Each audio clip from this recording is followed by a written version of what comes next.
إلا الله محمد رسول الله لا إله إلا الله محمد رسول الله لا إله إلا الله محمد رسول الله لا إله إلا الله محمد رسول الله.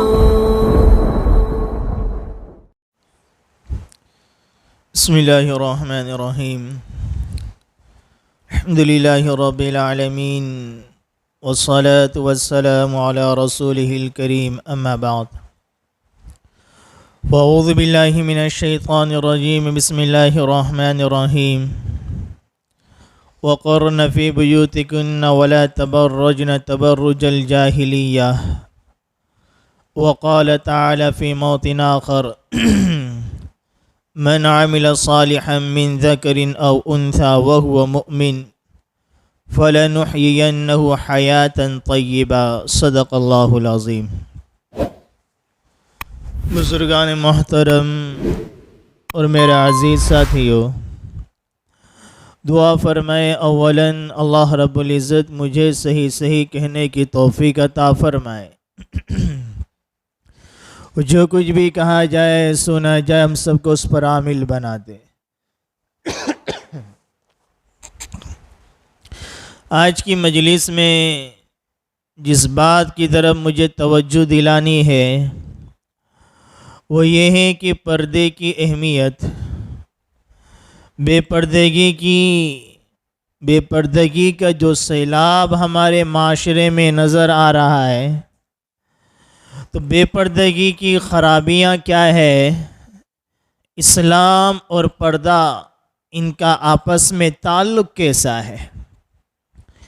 یہ ایک ایسا موضوع ہے پردے کے متعلق کہ اکثر اس موضوع پر خواتین اور عورتوں کے سامنے علماء کرام بیان کرتے ہیں، اور اس موضوع پر عام طور پر جمعہ کے دن مردوں کے سامنے اس طرح کی باتیں نہیں آتی. تو ہم مردوں کو بھی پتہ ہونا چاہیے کہ ہم پر ذمہ داریاں کیا ہے اور پردے کی اہمیت کیا ہے، شریعت کا حکم کیا ہے. شریعت جس پردے کا ہم سے مطالبہ کر رہی ہے وہ ہمارے گھر میں، ہمارے معاشرے میں، ہماری سوسائٹی میں، ہمارے گھر والوں کی زندگیوں میں ہے یا نہیں ہے. اگر مرد حضرات ان کو سنیں گے تو اپنے گھر والوں کو عمل کرنے والا بنائیں گے.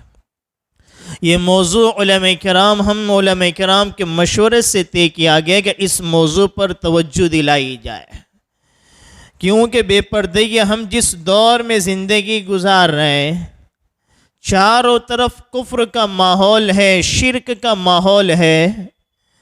ان تمام ماحول کے درمیان وہ مذہب والے تو یہ کہہ رہے ہیں کہ عورتیں مرد کے برابر ہونی چاہیے. تو ان کا نعرہ ان لوگوں نے جو لگایا تو ان کے ساتھ ساتھ ہم مسلمان بھی ان کے ساتھ ہو گئے کہ ہاں برابر ہے، عورتوں کی بھی زندگی ہے، وہ بھی انسان ہے، اس کے بھی جذبات ہیں. یہ گھر کی چار دیواری میں عورتوں کو رکھنا یہ کوئی بات سمجھ میں نہیں آتی. یہ مسلمان، آج کا مسلمان بھی اس طرح کی باتیں کرتا ہوا نظر آ رہا ہے. تو یہ تو غیروں کا نعرہ تھا، ان لوگوں کا نعرہ تھا جن کا اسلام سے کوئی تعلق نہیں تھا کہ بھئی عورت بھی انسان ہے، مرد بھی انسان ہے. جیسا مرد اپنے گھروں سے نکلتا ہے آزاد ہے، جہاں چاہے چلا جائے، اسی طریقے سے عورت بھی انسان ہے، اس کو بھی یہ حق ہونا چاہیے کہ اپنی مرضی کے مطابق وہ زندگی گزارنے والی بنے. اس نعرے کے اندر مسلمان بھی آ گئے اور انہوں نے بھی اپنی عورتوں کو گھروں سے باہر نکال دیا. اس بات کو سمجھنے سے پہلے یہ بات سمجھے کہ زندگی گزارنے کے لیے دو چیزوں کی ضرورت ہے.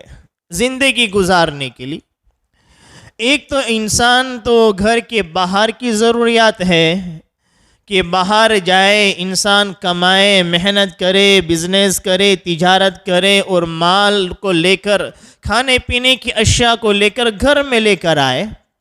اور ایک گھر کے اندر کی ضرورت ہے کہ جو گھر کو بنایا ہے وہ گھر صاف ستھرا رہے، گھر میں کھانے کا انتظام بہتر سے ہونے لگے، گھر میں جو بچے ہیں ان کی اولاد کی تربیت صحیح طور پر ہو. یہ زندگی کی دو ضروریت ہے.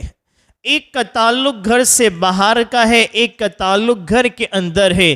جب دونوں ضرورتیں اچھی طریقے سے انسان ادا کرنے والا بن جائے کہ گھر کے باہر حلال روزی کا وہ خیال کرتا ہے، وہ محنت کرتا ہے، تجارت کرتا ہے، کاروبار کرتا ہے اور حلال پاکیزہ روزی گھر میں لاتا ہے، اور گھر کے اندر صاف صفائی کا اہتمام کیا جاتا ہے، گھر میں کھانے کا اہتمام کیا جاتا ہے، اولاد کی تربیت کا اہتمام کیا جاتا ہے، تو انسان کی ضروریتیں پوری ہو جائے گی۔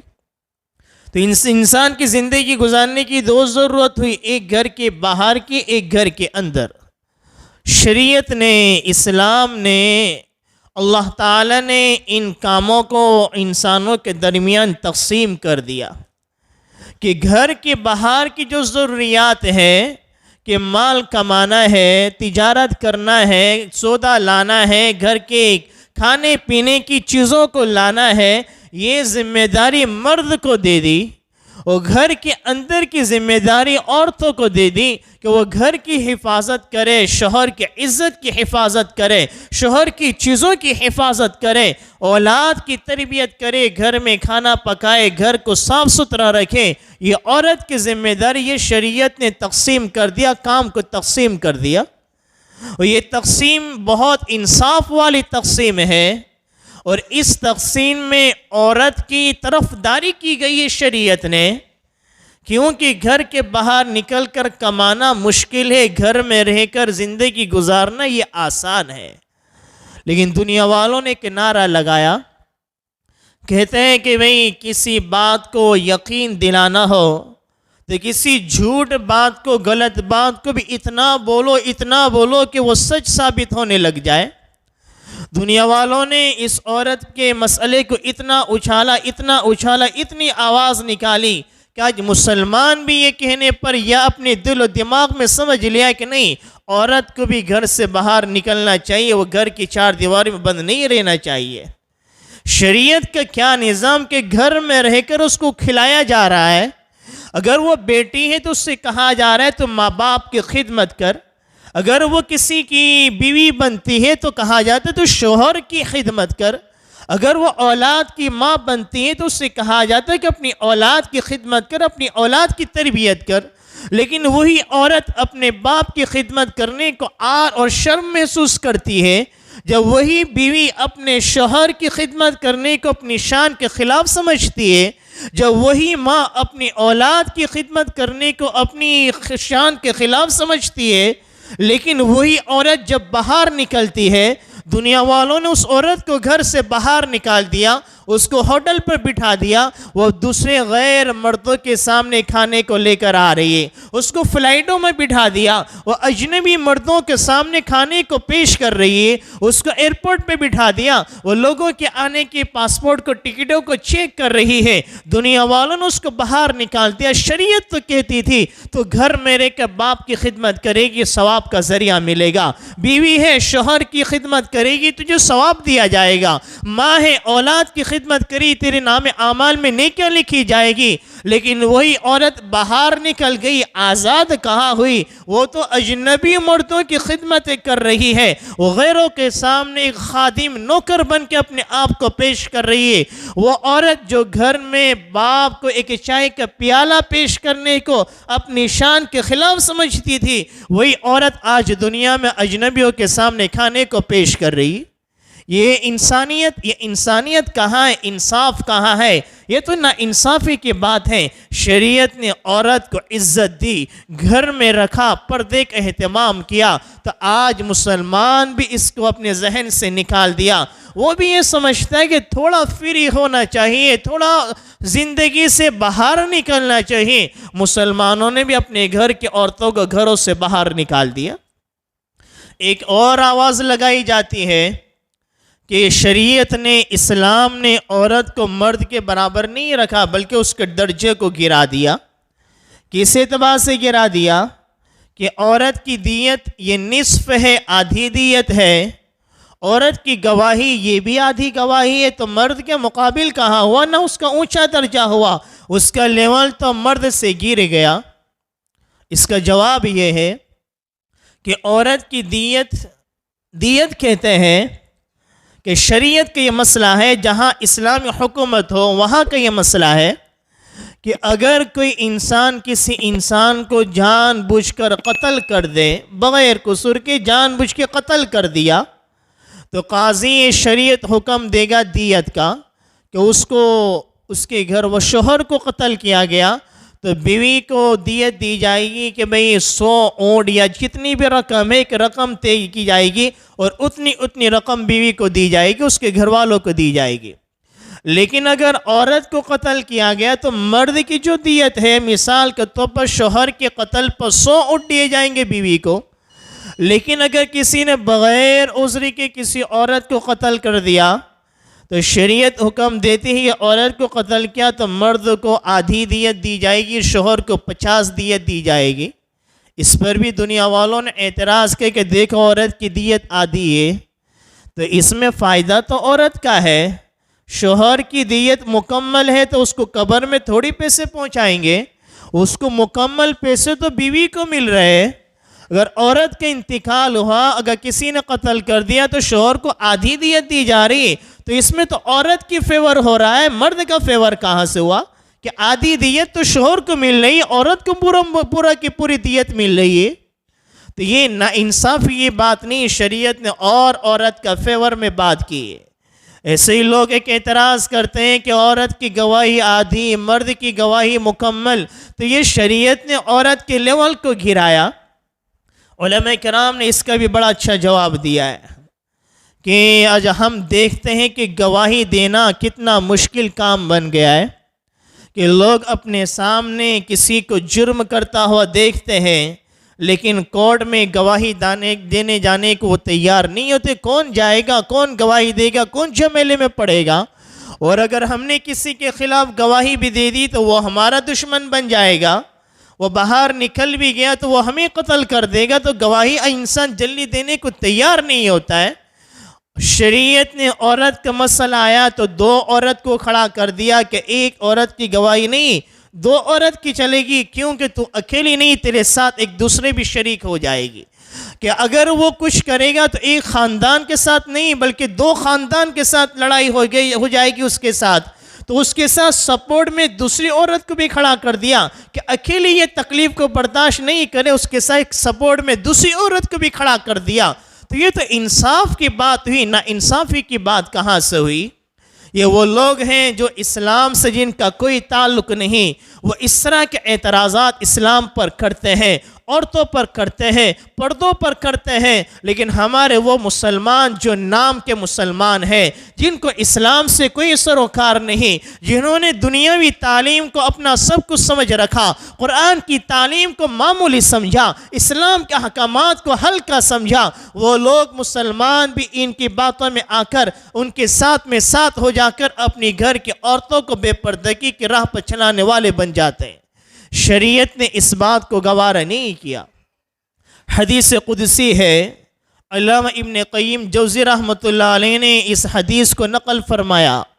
اللہ تعالیٰ فرماتے یا ابن آدم اذا عطیت رضیت وَإِذَا رَضِيتُ بَارَكْتُ، اے میرے بندے، اے آدم کی اولاد، جب تم میرے حکم کے مطابق زندگی گزارتے ہو، جب میری شریعت کی احکامات کی پابندی کرتے ہو، میں نے حکم دیا اپنی گھر کی عورتوں کو باپردہ بناؤ، پردے کا نظام بناؤ، تم اپنی گھر کی عورتوں کو باپردہ رکھتے ہو تو رضیت، میں راضی ہوتا ہوں کہ میرا بندہ ہے، یہ خود بھی عبادت کرتا ہے، یہ اپنی نظروں کی خود بھی حفاظت کرتا ہے، اپنے گھر کی عورتوں کو باپردہ رکھتا ہے، میں میرے بندوں کے اعمال سے ان کی زندگیوں سے خوش ہوتا ہوں، وہ جب میں خوش ہوتا ہوں تو آسمان سے برکتوں کو نازل کرتا ہوں۔ وَلَيْسَ لِبَرْكَتِ نِهَايَةٌ، اور برکت کا تعلق، برکت کا معنی یہ نہیں ہے کہ چھوٹا سا مکان بڑے سے مکان میں تبدیل ہو جائے، چھوٹی گاڑی بڑی سی گاڑی میں تبدیل ہو جائے، تھوڑا بینک بیلنس بڑے بینک بیلنس میں تبدیل ہو جائے، اس کا نام برکت نہیں ہے۔ اللہ نے جو گھر دیا اس گھر میں تمہیں سکون مل جائے، اللہ نے جو گاڑی تمہیں دی اس گاڑی میں تمہیں سکون مل جائے. اللہ نے جو بینک بیلنس تمہیں دیا ہے اسی مال سے تمہاری ضرورتیں پوری ہو جائے, اس کا نام برکت ہے. لیکن بنگلہ ہے, گاڑی ہے, سونا چاندی ہے, بینک بیلنس ہے, پھر بھی چین سکون نہیں ہے. مال و دولت کی ریل پیل ہے, بڑا کاروبار ہے, پھر بھی چین نہیں ہے, نہ سکون ہے, نہ دلوں میں بے چینی ہے, تو اس کا نام برکت نہیں ہے. مال کا بڑھ جانا برکت نہیں ہے, چیزوں کا بڑھ جانے کا نام برکت نہیں ہے, بڑے بڑے بنگلوں کا مالک بن جانا اس کا نام برکت نہیں ہے. اللہ نے جو نعمتیں تمہیں دی ہے اس نعمت میں تمہیں چین آ جائے, سکون آ جائے, اس کا نام برکت ہے. اللہ فرماتے جب میں اپنے بندوں کے اعمال سے راضی ہوتا ہوں تو میں آسمان سے برکتوں کو نازل کرتا ہوں. وَلَيْسَ لِبَرْكَتِ نِہَایَہ, اور میری برکت کی کوئی انتہا نہیں ہوتی ہے, کیونکہ وہ خالق ہے, وہ مالک ہے, وہ کل کائنات کا خالق و مالک ہے. اس کے دربار میں کوئی کمی نہیں ہے. جب دنیا والے کسی کو دینے پر آتے ہیں تو اپنے خزانے لٹا دیتے ہیں. وہ اللہ تعالیٰ جب کسی کو دینے پر آتا ہے اس کی دنیا بھی بناتا ہے, اس کی آخرت بھی سنوارتا چلا جاتا ہے. ہم سوچتے ہیں دعائیں کرتے رہتے ہماری تکلیفیں دور نہیں ہوتی, ہماری پریشانیاں دور نہیں ہوتی. ایک بیماری جاتی نہیں کہ دوسری بیماری آ جاتی ہے. گھر میں لڑائی جھگڑے فتنے فساد, پتہ نہیں کسی نے کچھ کر دیا, عاملوں کی طرف جاتے ہیں, تعویذوں کے چکر میں پڑتے ہیں. اپنے اعمال کو دیکھو, تم نے اپنے گھروں کو کیا بنا کر رکھا ہے. ہماری گھر کی جوان لڑکی بغیر پردے کے گھر سے نکلے, حدیث قدسی اللہ لعنتیں بھیجتے ہیں. اور اللہ ابن قیم فرماتے ہیں جب اذا عصیتا غضبت, جب میں نے کہا میرے بندے تو میری اطاعت کر, تو اسلام کو بھول گیا, قرآن کے احکامات کو تو نے پس پش ڈال دیا, میرے نبی کی تعلیمات کو تو نے زندگیوں سے نکال دیا, تو اپنی مرضی کے مطابق زندگی گزارتا چلا گیا, تو نے اپنی عورتوں کو بغیر پردے کے گھروں سے نکال دیا, اپنے معاشرے کو بے حیائی معاشرہ بنا دیا, اپنے گھر کو فحاشی ماحول میں تبدیل کر دیا. تو غضب تو میں ناراض ہوتا ہوں کہ میرا بندہ جس کو میں نے اپنے ہاتھوں سے بنایا, میں چاہتا اس کی روح کو کسی جانور کے جسم میں تبدیل کر دیتا, میں نے اس کی روح کو انسان کے جسم میں ڈالا, میں چاہتا تو اسی انسان کو کسی غیر مسلم کے گھر پیدا کرتا. میں نے تجھے انسان بنایا, تجھے ایمان والے گھر میں پیدا کیا, تجھے امت محمدیہ میں پیدا کیا, اور تو میرا ہی باغی بن گیا, تو میرا ہی نافرمان ہو گیا, تو مجھے ہی بھول کر زندگی گزارنے والا بن گیا, تو اپنی گھر کی عورتوں کو بے پردگی کی راہ دکھلاتا چلا گیا. یہ مرد گنہگار ہیں, جتنی بے پردگی کا سیلاب ہو رہا ہے ان کی گناہ صرف عورتوں تک محدود نہیں, عورتوں کو بے پردگی کی راہ پر لانے والے یہ گھر کے مرد حضرات ہیں. اگر باپ ہی اپنی اولاد کی تربیت, اپنی بچوں کی تربیت پہلے ہی سے پردے والی کریں تو یہ بڑی ہو کر بے پردگی کی راہ پر نہیں چلے گی. مسلم شریف کی بھی روایت, الا کلکم رائن وکلکم مسئول عن رعیتہ, ہمارے نبی فرماتے ہیں کان کھول کر سن لو, تم میں سے ہر شخص ذمہ دار ہے. تم نمازی بن جاؤ, حاجی بن جاؤ, ذکر و اذکار تسبیح کبھی ہاتھوں سے نہ چھوٹے, لیکن ہمارے گھر کی عورتیں بے پردگی کا مظاہرہ کرتے پھریں. تمہاری نمازیں, تمہاری تہجدیں, تمہارے حج, تمہارے عمرے تمہیں جنت میں نہیں لے جائیں گے. حدیث قدسی مسلم شریف کی روایت, تم سے تمہارے گھر والوں کے بارے میں پوچھا جائے گا. باپ ہے, اس سے پوچھا جائے گا اس کی بیٹی کے بارے میں, تو نے اس کی آخرت کی کتنی فکر کی تھی. تیری نظروں کے سامنے وہ بغیر پردے کے, بغیر برقعے کے گھر سے نکلا کرتی تھی, تو نے اس کو باپردہ کیوں نہیں بنایا. باپ سے سوال کیا جائے گا, شوہر سے پوچھا جائے گا, تیرے سامنے بیوی تیرے گھر سے نکلا کرتی تھی, تو ہر بات کا حکم کرتا تھا, تیری تو بڑی شان تھی, تیرے تو ایک وقار تھا, تو بڑی عزت والا تھا. یہ عزت کے خلاف تو نے نہیں سمجھا کہ تیری عورت بغیر پردے کے گھر سے نکلے. شوہر سے پوچھا جائے گا. علماء کرام نے تو ہماری یہاں تک کی رہبری فرمائی ہے, اور یہ مرد کی ذمہ داری ہے کہ اپنی گھر کی عورتوں کو ان باتوں کو سکھلائے کہ اولاً تو غیر مردوں سے بات چیت نہیں کرنا ہے, اور اگر ضرورت پڑ جائے تو کیسے بات چیت کی جائے وہ بھی علماء کرام نے قرآن حدیث کی روشنی میں بتلایا. اور مرد کو چاہیے اگر باپ اپنی جوان لڑکے کو اگر وہ بازار لے کر جا رہا ہے تو دکان پر کسی چیز کو خرید رہا ہے تو باپ اپنی بیٹی کی یہ تربیت کرے تو کسی چیز کو پسند کر لے، بھاؤتال باپ کے کرے گا، اس کو منع کرے تجھے دکاندار سے بات چیت نہیں کرنا ہے، لیکن باپ خاموشی سے دکان پر کھڑا ہے، جوان لڑکی دکاندار سے ہنستے ہنستے مذاق مستی سے باتیں کر رہی ہے اور وہ بھاؤ کو کم کرتی چلی جا رہی، باپ ایک اس خاموشی سے اس منظر کو دیکھ رہا ہے۔ کیسی بے غیرتی کی بات ہے۔ ایک شوہر اپنی بیوی کو لے کر بازار جاتا ہے اور وہ بیوی اس دکاندار کے ساتھ ہنستے ہنستے ہنسی مذاق کرتے ہوئے باتیں کرتی ہے، بھاؤتال کرتی ہے اور شوہر خاموشی سے یہ نظارہ دیکھ رہا ہے۔ یہ غیرت مر چکی ہے، بے غیرت انسانوں کے یہ اعمال ہے، غیرت مند انسان اس کو گوارا نہیں کرتا ہے۔ تو یہ علماء کرام نے لکھا ہے کہ شوہر کی ذمہ داری ہے، اگر عورت کو لے کر بازار جا رہا ہے تو عورت کو کہے جو چیز تجھے چاہیے اس کو پسند کر لے، میں دکاندار سے بھاؤتال میں کروں گا۔ اسلام کا طریقہ ہے۔ کچھ پیسے کم کرنے کے چکر میں وہ غیروں کا رویہ ہم نے بھی اختیار کیا، عورتوں کو آگے کر دیا تاکہ عورتوں سے بات چیت میں وہ کم ہمارے بھاؤ کو کچھ کم کر دے۔ نہیں، یہ مرد کی ذمہ داری اپنے گھر کے لڑکوں کو بھی بتایا جائے، جن کی شادیاں کی جا رہی ان کو بھی اس بات کی توجہ دلائی جائے، بازار میں اپنی عورتوں کو لے کر جائے تو مرد دکاندار سے بات چیت کرے، عورت بات چیت نہ کرے۔ یہ اسلام کا مزاج ہے۔ ایسے علماء کرام نے لکھا ہے اگر کہیں ضرورت پڑ گئی کہ مرد نہیں اور عورتوں کو مرد سے بات چیت کرنا ہے، جیسے مثال کے طور پر مرد گھر میں موبائل بھول گیا اور بار بار فون آ رہے ہیں، ایک آیا، دو آیا، تین آیا، اس کو لگا بھی ارجنٹ کال ہے تو اٹھا کر وہ کڑک لہجے میں تھوڑی بات چیت کرے۔ یا گھر کے دروازے پر کسی نے بیل بجائی، مرد ہے، کوئی اجنبی مرد آیا ہوا ہے اور گھر کے اندر عورت تنہا اکیلی ہے تو عورت کو چاہیے کہ وہ کڑک انداز سے پوچھے کون ہے۔ یہ عورتوں کو سکھانے کی مرد کی ذمہ داری ہے۔ ہم نے عورتوں کو دنیا کی بہت ساری چیزیں سکھائی، نہیں سکھائے تو اسلام نہیں سکھایا، نہیں سکھائے تو شریعت کے احکام نہیں سکھائے۔ یہ مرد کی ذمہ داری عورت کو سکھایا جائے، وہ کڑک لہجے میں سوال کرے کون ہے، کیا کام ہے، تاکہ وہ ایک سوال، اگر وہ دو سوال کرنا چاہے ایک ہی سوال کہہ کے اپنی بات کہہ کر چلا جائے۔ لیکن ہمارے یہاں تو عورتوں کو بھی پتہ نہیں، نہ مردوں کو پتہ ہے، بلکہ ہمارے معاشرے کی عورتیں اجنبی مردوں سے جتنی پیار محبت میٹھے لہجے سے گفتگو کرتی ہے، اپنے شوہر سے بھی ایسے نرم لہجے سے گفتگو نہیں کرتی۔ یہ ہمارے معاشرے کا ماحول ہے۔ جب عورت نرم لہجے سے اس سے بات چیت کرے، جی کیا ہوا، کیا کام ہے، وہ سامنے والا شیطان اس کو بہکائے گا، وہ دو سوال کرنے کے بجائے وہ چار سوال کر کے جائے گا۔ یہ ہماری ذمہ داری ہے کہ گھر کے ماحولوں کو سدھارا جائے۔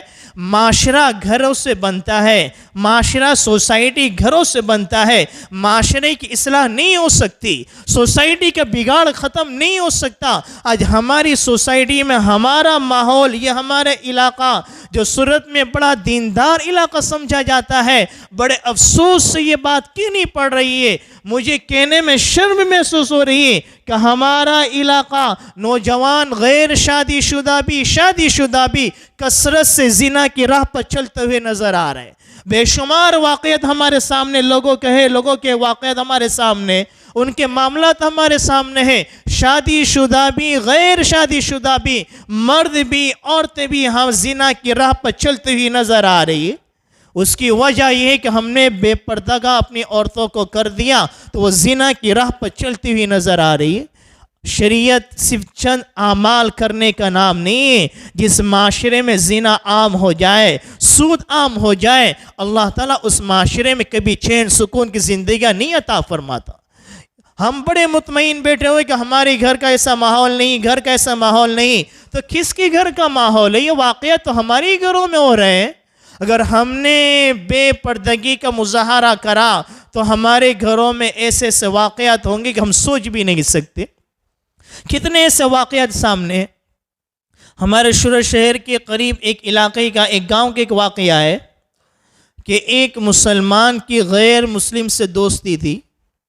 وہ اس کے گھر میں آتا تھا، شادی شدہ مسلمان، شادی شدہ بچے والا، غیر مسلم کو اس نے بھائی بنایا، اس کے گھر میں آتا، بیوی کے ساتھ میں بیٹھ کر کھانا کھلاتا، لیکن شریعت نے تو منع کیا ہے کہ غیر مسلم کیا کسی اجنبی کو بھی اپنے گھر میں اپنے بیوی کے ساتھ بیٹھ کر کھانا کھلانا اس کی اجازت نہیں دیتا۔ ایسے غیر مسلم دونوں کے واقعات ہوئے ہیں، لیکن ایک دن آیا کہ وہ مسلمان کی بیوی اسی غیر مسلم کے ساتھ بھاگ کر چلی گئی۔ کتنی شرم کی بات ہے۔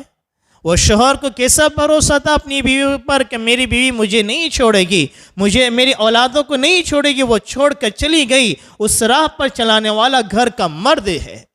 تو ہم اپنی عورتوں پر بھروسہ کرتے ہیں کہ میری بیوی نہیں کرے گی، میری بچیاں نہیں کرے گی، لیکن ہو تو ہمارے معاشرے میں رہ رہا ہے۔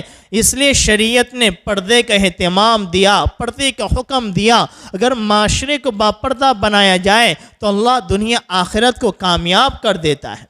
میں حدیث قدسی سنا رہا تھا کہ اذا عصیت غضبت، یا ابن آدم اذا عصیت رضیت، اے میرے بندے جب تم میری اطاعت کرتا ہے، میرے باتوں کو مانتا ہے، اپنی گھر کی عورتوں کو باپردہ رکھتا ہے، میں راضی ہوتا ہوں۔ اور جب میں راضی ہوتا ہوں تو آسمانوں سے تمہارے گھروں میں، تمہارے دلوں میں، تمہاری زندگیوں میں، تمہارے رزق میں برکتوں کو اتارتا ہوں۔ وَلَيْسَ لِبَرَكَتِي نِهَايَةٌ، اور میری برکت کی کوئی انتہا نہیں ہوتی۔ وَإِذَا عَصَيْتَ غَضَبْتُ، جب تو میری نافرمانی کرتا ہے، اپنی گھر کی عورتوں کو آزاد چھوڑ دیتا ہے تو غضبت، میں ناراض ہوتا ہوں۔ وَإِذَا غَضَبْتُ لَعَنْتُ، اور جب میں ناراض ہوتا ہوں کہ میرا بندہ میں تجھے انسان بنایا، ایمان والا بنایا، تجھے بہتر سے بہتر رزق دیا، اولاد دی، لڑکی دی، تو نے اپنی لڑکی کو بے پردگی کا راستہ دکھلایا۔ غضب تو میں ناراض ہو جاتا ہوں، میں غضبناک ہوتا ہوں۔ وَإِذَا غَضَبْتُ لَعَنْتُ، اور جب میں غضبناک ہوتا ہوں تو میں آسمانوں سے تمہارے گھروں میں لعنتیں اتارتا ہوں۔ آگے ہمارے نبی کیا فرما رہے ہیں؟ جب وَإِنَّ اللَّعْنَةَ مِنِّي تَبْلُغُ السَّابِعَ مِنَ الْوُلْدِ، اور جب میں کسی پر لعنت اتارتا ہوں، وہ لعنت اس کی ذات تک محدود نہیں رہتی، صرف تمہاری فیملی تک محدود نہیں رہتی۔ حدیث قدسی ہے، اللہ فرماتے جب میں کسی پر لعنت اتار دیتا ہوں، وہ لعنت آئندہ 7 نسلوں تک چلتی چلی جاتی ہے۔ جب اللہ تعالیٰ کسی گھر والوں پر لعنت برسائے، اور اس گھروں پر لعنتیں برستی جس گھر میں پردے کا اہتمام نہیں ہوتا، جب لعنتیں برسائیں، اس لعنت کا اثر آئندہ 7 نسلوں تک چلتا چلا جائے، وہ کون سی نعمتیں ہوگی جو ہماری زندگیوں کو چین سکون سے بھر دے۔ اسی طریقے سے شادی بیاہ کا ماحول بھی ابھی چل رہا ہے۔ بہت سے گھرانے جو اپنے گھر میں پردوں کا اہتمام تو کرتے ہیں، لیکن شادی کے وقت وہ بھی بے پردہ ہو جاتے ہیں۔ شریعت نے اس کی بھی اجازت نہیں دی۔ جو چیز غلط ہے وہ پوری زندگی غلط ہے، جو گناہ ہے پوری زندگی گناہ ہے، جو حرام ہے پوری زندگی حرام ہے۔ آدمی کبھی شراب نہیں پیتا، کبھی خوشی کا موقع آیا، چلو آج خوشی کا موقع ہے، کبھی نہیں پی، ایک مرتبہ شراب پی لیتے ہیں تو وہ بھی حرام ہی ہے، ایک قطرہ بھی شراب کا حرام ہے۔ انسان پوری زندگی اپنے گھر کو باپردہ بناتا ہے۔ آج ہماری شادی بیاہ کا ماحول ایسا ہو گیا جو بے پردگی کا سیلاب ہے۔ ایسی مجلسوں میں بھی لعنت اللہ تعالیٰ کی برسا کرتی ہے۔ کھانے کرنا ہے، محلوں میں شادیاں ہو رہی ہیں، لیکن پردے کا کوئی اہتمام نہیں۔ عورتیں مرد ایک ساتھ بیٹھ کر ایک ہی محلے میں کھانا کھا رہی ہیں۔ ایک وقت وہ بھی تھا کہ درمیان میں آڑ کی جاتی تھی کہ بھئی درمیان میں عورتوں کا کھانے کا نظام الگ ہے، مردوں کا الگ ہے، درمیان میں آڑ کی جاتی۔ آج تو ہم تو مال والے ہو گئے، اسلام تو پرانا ہو گیا، ہم اسے کیوں فالو کریں؟ میرے پاس تو مال ہے، اپنے مال کو بتلاؤں گا۔ یہی تو میرا موقع ہے شادی کا کہ دنیا والوں کو میں بتاؤں کہ میں اپنی بیٹی کی شادی پر، اپنی بیٹی کی شادی پر کیسا میں نے خرچ کیا، کیسا اسٹیج میں نے بنایا، کیسا میں نے مال کو خرچ کیا، اور دنیا والوں کو بتانے کے چکر میں بے پردگی کا مظاہرہ کر رہے ہیں۔ اللہ لعنتیں برساتے ہیں ایسی شادیوں پر، ایسی محفلوں پر۔ ہمارا تعلق اسلام سے ہے، مسلمان ہے۔ ایسی شادیاں زندگی میں ایک بار ہوتی ہے۔ اللہ یہی کہے گا کہ میں نے تجھے ایک ہی بار تیرے لیے جہنم کا فیصلہ کر دیتا۔ یہ کوئی بات ہوئی کہ زندگی میں ایک ہی مرتبہ شادی کا موقع آتا ہے تو ہم اسلام کو پس پش ڈال دیتے ہیں، بے پردگی کا مظاہرہ کرتے ہیں؟ پردگی سے کوئی تعلق نہیں۔ ہم ذرا کس بات کا بھی شعور نہیں کہ ہم جو اعمال کر رہے ہیں، لاکھوں روپیہ شادی پر خرچ کرنے کے بعد بھی وہ شادی اللہ کی ناراضگی کا ذریعہ بن رہی ہے کہ لوگ ناراض ہو جائیں گے، رشتہ دار ناراض ہو جائیں گے، یہ تو کرنا پڑے گا۔ پوری دنیا کو راضی کر لیا، اللہ تعالیٰ کو ناراض کر دیا۔ جب شادیاں ایسی بے پردگی والی ہوتی ہیں تو ان شادیوں میں محبتیں بھی نہیں آتی، میاں بیوی کے دل آپس میں نہیں ملا کرتے، اس بیوی لڑکی کے دل میں ساس سسر کی محبتیں نہیں ہوتی ہیں۔ آج شکوے شکایت کرتے پھرتے ہیں کہ بھئی ہماری بہو ہماری بات نہیں مانتی، بڑی نافرمان ہو گئی، ایک ہی لڑکا تھا اس کو بھی الگ کر کے چلی گئی، ہماری بہو اچھی نہیں ملی۔ وہ تو بہت اچھی تھی، تم اچھے نہیں تھے، تم نے اس کی زندگی کے بنیادی کو گناہ پر ڈالا تھا تو اس کی پوری عمارت گناہ کی پر تعمیر ہوئی، تم نے غلط طریقے سے شادی کی، یہ اس کے اثرات نظر آ رہے ہیں۔ زمین پر جو ڈالا جائے گا وہی اگا کرتا ہے۔ ایک انسان نے زمین پر گیہوں کے بیج ڈالے، وہ دعائیں کرے، امید رکھے کہ اندر سے بادام نکل آئے، پستے کا کھیت نکل آئے، تو اس کی سوچ غلط ہے، دنیا والے بیوقوف کہیں گے۔ تو اللہ تعالیٰ نے شریعت نے ہمیں پردے کا حکم دیا ہے۔ اسلام ہمارا معاشرہ، سوسائٹی کا اصلاح، اور اس اصلاح کی طریقہ یہی ہے ہر انسان اپنے گھر کی عورتوں کو باپردہ بنائے، پردے کا اہتمام کرے، اور شادی بیاہ کرنا ہے، کھانا کھلائے، اچھے سے انتظام کرے، لیکن دونوں کا نظام الگ ہو کہ عورتوں کا کھانے کا نظام الگ ہے، مردوں کا کھانے کا نظام الگ ہے۔ لاکھوں روپیہ شادی میں خرچ کیا جا رہا ہے تو عورتوں میں کھانے کھلانے والی عورتوں کو بھی رکھا جائے کہ وہ کھانے کا نظام تو الگ ہے کہ اوپر لڑکیوں کا نظام، نیچے مردوں کا انتظام، لیکن کھانا کھلانے والے سارے مرد نظر آ رہے ہیں، یہ بھی غلط طریقہ۔ اب لاکھوں روپیہ خرچ کر رہے ہیں تو 10 12 15 عورتیں آپ کھلانے کے لیے اور رکھ دیں کہ پورا ان کا پردے کا با انتظام ہو جائے۔ اللہ کرے یہ باتیں ہمارے معاشرے میں رائج ہو جائے اور ہمارے گھروں کو، ہمارے معاشرے کو اللہ تعالیٰ با پردہ با حیا بنا دے۔ اللہ عمل کرنے کی توفیق عطا فرمائے، آمین۔ وما علینا الا البلاغ۔